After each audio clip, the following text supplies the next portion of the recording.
Hello and welcome to Let's Talk Test Risk versus Reward. Playing around with hormones through recreational steroid use carries many risks alongside its potential rewards.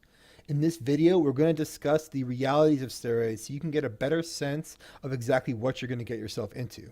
First, understand that you are signing up to be a lab rat. You do not know what your ideal dose is, what side effects you're going to experience, or how well you're going to recover because everyone reacts differently. By doing recreational steroids, you are signing a waiver before you even start. If your gym buddy tells you that a certain dose works for them, it may not necessarily be what works for you. It is vital to understand that recreational steroid doses are a completely unknown territory. There is no proper dose to get ideal results. It is the purpose of this series to educate you on how to take proper precautions, but you have to be willing to accept the possibility that you can do everything right and still end up worse off than when you began. So, expectations. It's very important to ask yourself what you want from using recreational steroids and to be aware of what steroids are and what they are not. For example, let's say you want to pack on some muscle and are willing to take steroids to get there. If you're not already going to the gym at full tilt, understand that steroids are not a Kickstarter to get you into shape. Be honest with yourself whether or not you're willing to put in the commitment to the cycle, devoting time and energy into going to the gym, having a willingness to get the blood work, and to follow a strict diet. Steroids do not just increase your muscle mass by sitting down. In fact, their major contribution to you is being able to work extra hard. You also need to be realistic about how much money you're willing to spend. Do you have enough money to cover the increased food you're going to need to buy? And trust me when I say that it's way more than you think. What about the money for the steroids themselves or the post-psychotherapy drugs? If you are constantly looking for ways to save money on steroid cycles, you may not be ready. Besides bodybuilding, another common reason people use steroids is the way it makes them feel. Increased sex drive, increased confidence, just generally feeling better.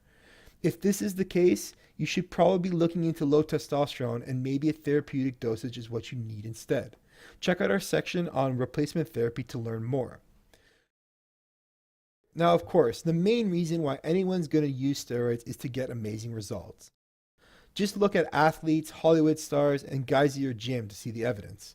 We're not trying to talk you out of doing them as they can be very effective in changing your physique in a relatively short amount of time.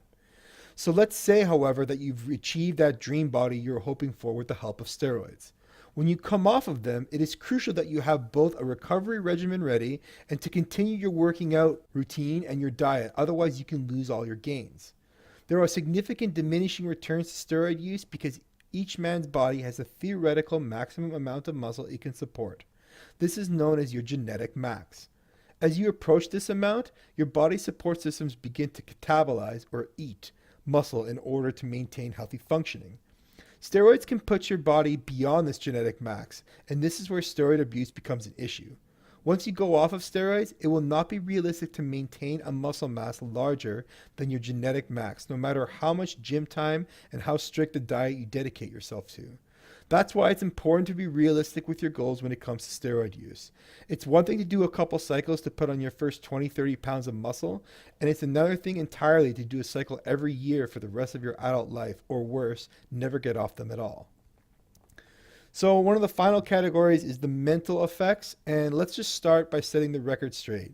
Steroids significantly alter your brain chemistry. While the concept of roid rage may be a media created phenomenon, there is certainly a change in behavior associated with steroid use. Unlike recreational drugs, however, it is difficult for the user to realize they are high, because after all, every man knows what a surge of testosterone feels like, and they have learned not to question it. It just feels natural. That said, the people close to you will notice, and you may start to make important decisions with an impaired judgment.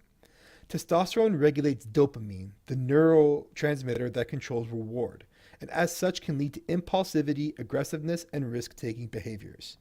It's a suggestion of us here at Let's Talk Test that you are willing to designate someone as your anchor when on a cycle and not only inform them that you're using, but also to remember to listen to them if they notice changes in your behavior. The last thing you want is getting fired, ending a relationship, or worse, because you're up to your eyeballs in juice. If you've heard all of this and you've made your peace and you're still ready to go, consider yourself way ahead of the game, as now you can move on to other topics to educate yourself and make informed choices about your health. Visit letstalktest.com to learn more and discover other topics.